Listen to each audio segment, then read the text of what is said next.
Hello दोस्तों, अद्भुत कहानी सागर में आपका स्वागत है। आज की हमारी कहानी है स्वार्थ। अर्पिता के पिता अस्थमा गुजर जाने से अर्पिता के कोमल कंधों पर घर की सारी जिम्मेदारी आ गई। अस्थमा बढ़ी हुई अर्पिता कभी बड़ी बन माँ को हौसला देती, कभी छोटे भाई बहनों की अभिभावक बन उनकी भविष्य की सोचती। अनुकंपा के आधार पर अर्पिता को पिता की जगह नौकरी मिल गई। सरकारी नौकरी मिलना आसान नहीं था, पर लोगों के सम्मिलित प्रयास ने अर्पिता को यह नौकरी दिला ही दी। उर्मिला जी ज़्यादा पढ़ी लिखी नहीं थीं, तो नौकरी अर्पिता को मिली। घर की जिम्मेदारी निभाते, सबका शादी ब्याह करते अर्पिता के बालों में सफ़ेदी दिखने लगी।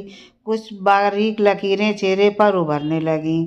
पर माँ को कभी लगता ही नहीं कि अर्पिता की उम्र हो रही है। छोटे भाई बहन की उम्र उन्हें दिखने लगी थी। हल्ला करके उन्होंने पहले छोटी बहन अरु की, फिर भाई अभय की शादी करवा दी। पर अर्पिता की उम्र वहीं ठहरी हुई थी जहां पिता छोड़ गए थे। उर्मिला जी कभी अर्पिता की शादी का नाम ना लेती। हाँ, ऑफिस में उसका एक सहकर्मी उसका संघर्ष देख प्रभावित था और शादी करना चाहता था। अर्पिता ने मना कर दिया। जिम्मेदारियों से मुक्त होते ही अर्पिता को जीवन लक्ष्यहीन लगने लगा। ऑफिस से आने पर जो भाई बहन और माँ उसे घेर लेते, वो अब अपनी दुनिया में मग्न हो गए। हाँ, नई नवेली किरण अर्पिता के ऑफिस से लौटने पर गर्म चाय और नाश्ता जरूर देती, पर अभय के पास बहन के लिए कोई समय नहीं था। वो सिर्फ उसे पैसा कमाने की मशीन समझ लिया। अर्पिता के पैसों पर दोनों भाई बहन अपना पूरा हक समझते, पर नई भाभी किरण को अर्पिता से पूरी सहानुभूति थी। अभय समय के साथ पहले लड़की, फिर 5 साल बाद एक लड़के का पिता बन गया। अर्पिता उपेक्षित होती गई।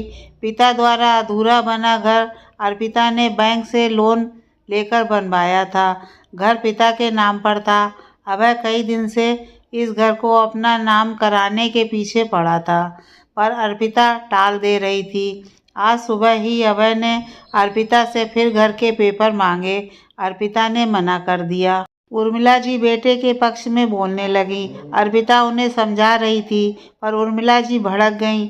ये मकान तेरे बाबूजी के नाम पर है, इसका हकदार तो अभय ही है। तेरा कोई हक नहीं है पिता के मकान में। अर्पिता सन्न रह गई। ये उसकी माँ बोल रही, जिसने पिता की मृत्यु पर अर्पिता को कहा था, तू इस घर की बेटा है कह सारी जिम्मेदारी को उसने कंधों पर डाल दिया था। आज बेटे के मुंह में उनको समझ में नहीं आ रहा क्या बोल रही। अर्पिता का गुस्सा जो पिता की मृत्यु के बाद चला गया था, प्रचंड हो गया।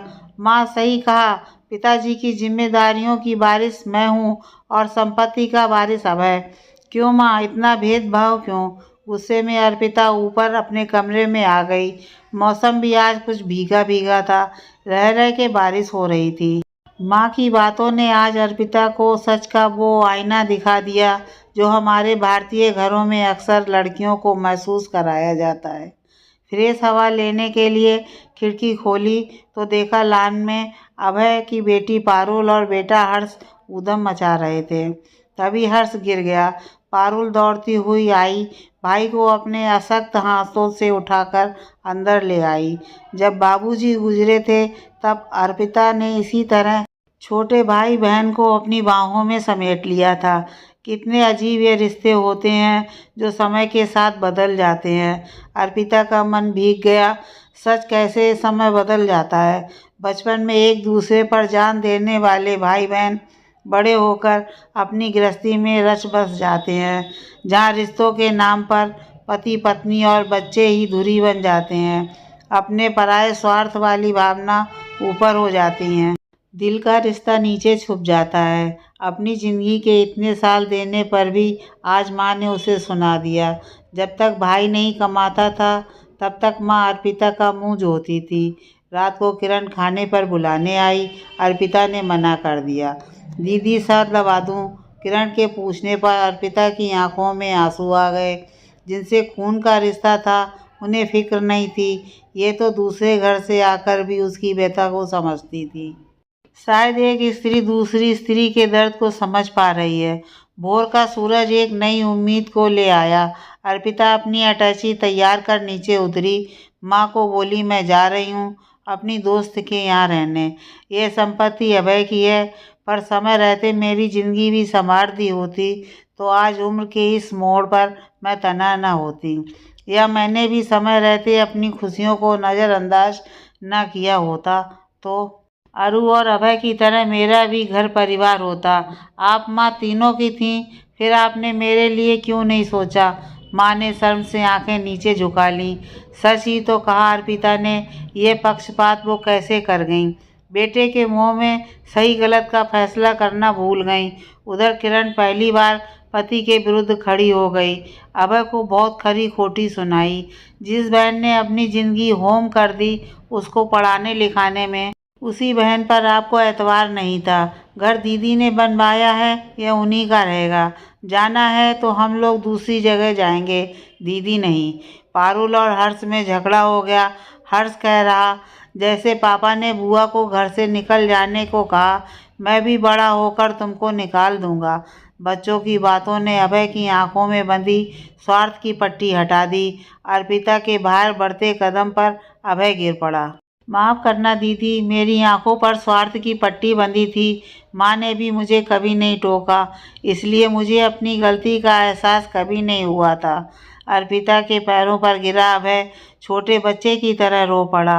अर्पिता ने किरण को देखा, उसने हाथ जोड़ दिया, दी मत जाना हमें छोड़कर।